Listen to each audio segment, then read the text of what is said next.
Côte d'Ivoire, en ce jeudi 30 juillet, Ahmed Bakayoko a été nommé par le président Alassane Ouattara à la tête du gouvernement où il succède à Amadou Gon Coulibaly.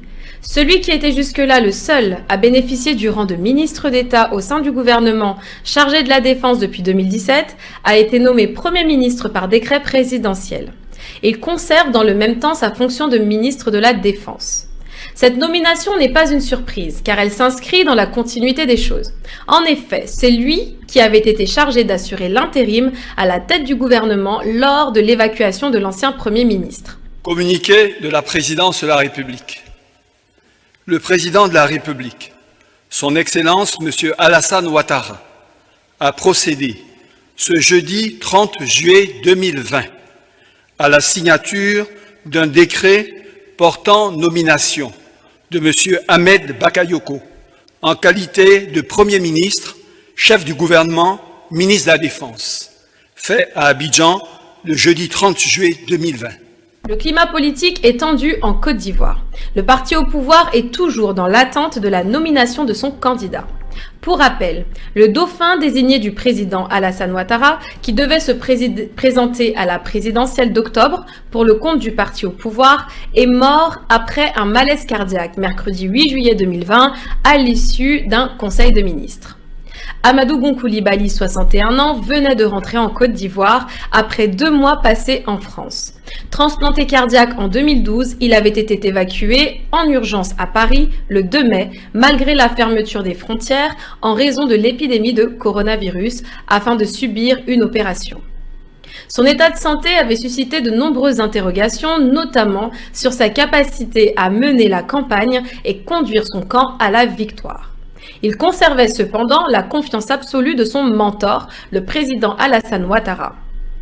Un hommage à la nation lui avait été rendu au palais de la présidence le 14 juillet dernier. Il avait reçu les honneurs civils et militaires sous le regard de nombreuses personnalités, dont le président Alassane Ouattara, son homologue sénégalais Macky Sall ou encore le ministre français des Affaires étrangères, Jean-Yves Le Drian, qui représentait Emmanuel Macron.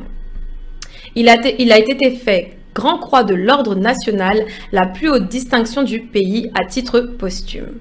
Depuis, le parti au pouvoir presse le président actuel, Alassane Ouattara, de se présenter officiellement en campagne, malgré sa déclaration du 5 mars où il affirmait ne pas se présenter pour un 3e mandat.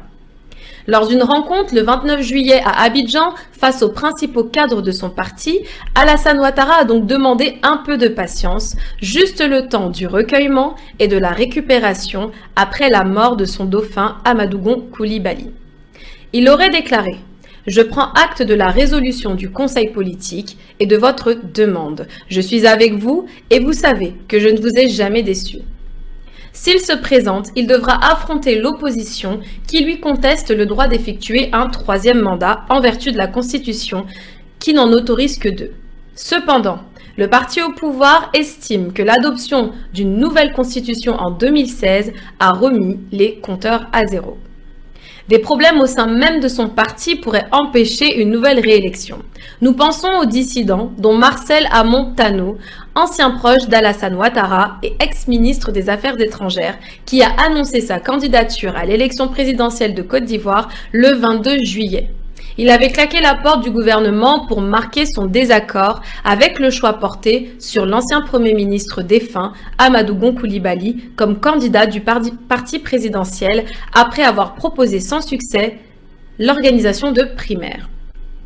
Du côté de l'opposition, l'ex-président Henri Konan Bédié, 86 ans, sera le candidat du Parti démocratique de Côte d'Ivoire, PDCI, tandis que le Front populaire ivoirien, divisé en l'absence de son chef historique Laurent Gbagbo, n'a pas encore désigné de candidat.